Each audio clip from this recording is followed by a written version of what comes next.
और ईरान में राष्ट्रपति चुनाव के नतीजे आ गए। जीत इब्राहिम रईसी की हुई। वही इब्राहिम रईसी जिस पर अमेरिका ने प्रतिबंध लगा रखा है, वही इब्राहिम रईसी जिस पर 30,000 लोगों को एक साथ मारने का आरोप है। आखिर कैसे एक कट्टर सन की क्रूर मौलाना बना ईरान का नया शाह, आप खुद देखिए। ईरान में राष्ट्रपति पद के चुनाव में कट्टरपंथी नेता इब्राहिम रईसी ने बड़े अंतर से जीत हासिल की और रूहानी के बाद ईरान के नए प्रेसिडेंट बने।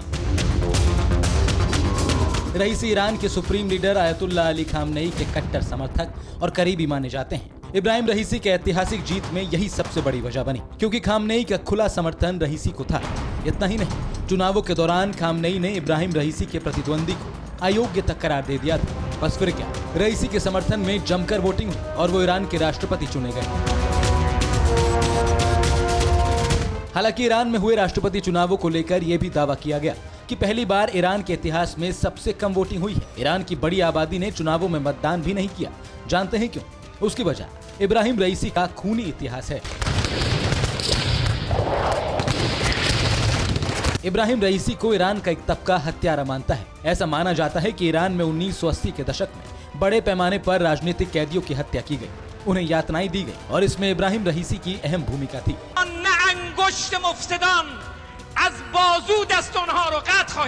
ऐसा भी कहा जाता है कि रईसी कथित डेथ कमीशन के एक प्रमुख सदस्य थे, जिसने 1988 के नरसंहार में हजारों लोगों को मारने का आदेश दिया था। राष्ट्रपति बनने से पहले इब्राहिम रईसी ईरान के चीफ जस्टिस थे। इससे पहले साल 1988 में रईसी को तेहरान के डिप्टी प्रोसिक्यूटर के रूप में प्रमोट किया गया था।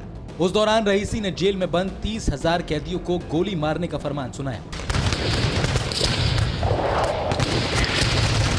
और आप ये जानकर हैरान रह जाएंगे कि रईसी के ऑर्डर के बाद 30,000 लोगों को दीवार के आगे खड़ा करके गोलियों से भून दिया गया।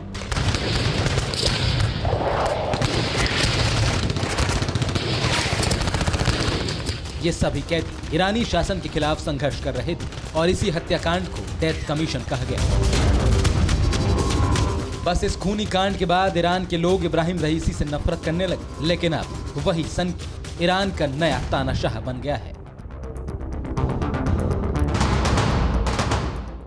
फिक्र आपकी, सोमवार से शुक्रवार रात 9 बजे सिर्फ TV9 भारतवर्ष पर।